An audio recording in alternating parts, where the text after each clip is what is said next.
Kevin McCarthy knows the state all too well. Good morning to you. AG's been on the job not quite 2 years. Here's the stat. California has the largest share of undocumented immigrants in the U.S. at 1.8 million. Wow. As of 2022. But that number is much higher. I agree. Because under Gavin, he brings a magnet why to come to. He'll give them free health care. I mean, he denies Californian citizens certain things, but not to those who come illegally. That's why we attract so many, and it's costing a great deal. We have a huge deficit in California. But what you're seeing from this Attorney General, he wants to be the Democrat political player, and he wants to make a name for himself. So instantly he starts to attack a president who hasn't been sworn in yet on policies that the American public has actually voted for. What's interesting in this last election, 55 counties flipped for Donald Trump. In California? Throughout the nation. There's one in California, Lake County, that hasn't voted for a Republican since 1984, since Ronald Reagan's big wave. But there's 2 counties in America down in Texas that have never, ever voted for a Republican. And here they are.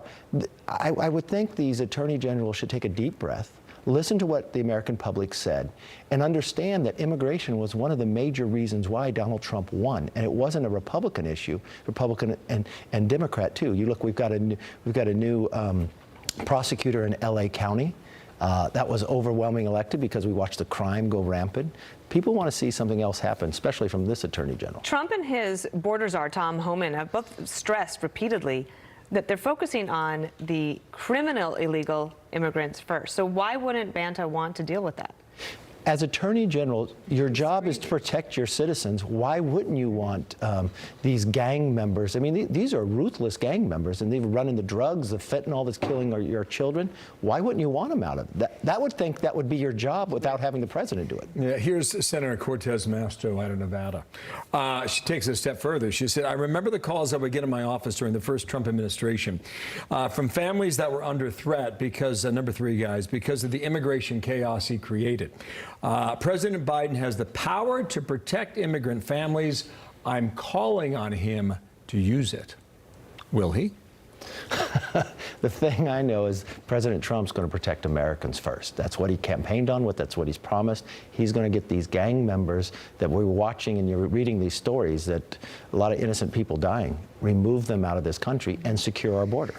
While we have you, the Department on Government Efficiency is going to meet today. So, I mean, with the House and the Senate, I mean, there's a lot of excitement about this. But there's also people who go, this has been tried before. How is this time different, in your opinion?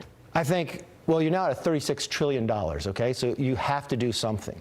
You notice if you continue the same path, nothing will happen. What I would do, if I'm talking to Elon too, and Vivek, I would ask for a mechanism that they guarantee whatever they come up with at least gets a vote in the House and the Senate with no amendments. Whatever work they do gets put on the floor. And what will happen is that could be a bipartisan vote. It's how we dealt with the base realignment and closure after the collapse of the Soviet Union, because no member of Congress is going to raise their hand and say, close a military base in my district, but how do we make it better? Right. This is a great way to do it. These are smart people on the outside, but they're also asking American citizens, tell us some ideas of where we can eliminate waste, fraud, and abuse. I'm looking forward to the press conference today. Whenever they speak. But the other thing that's great too that Elon has, he can educate the American public every day on X.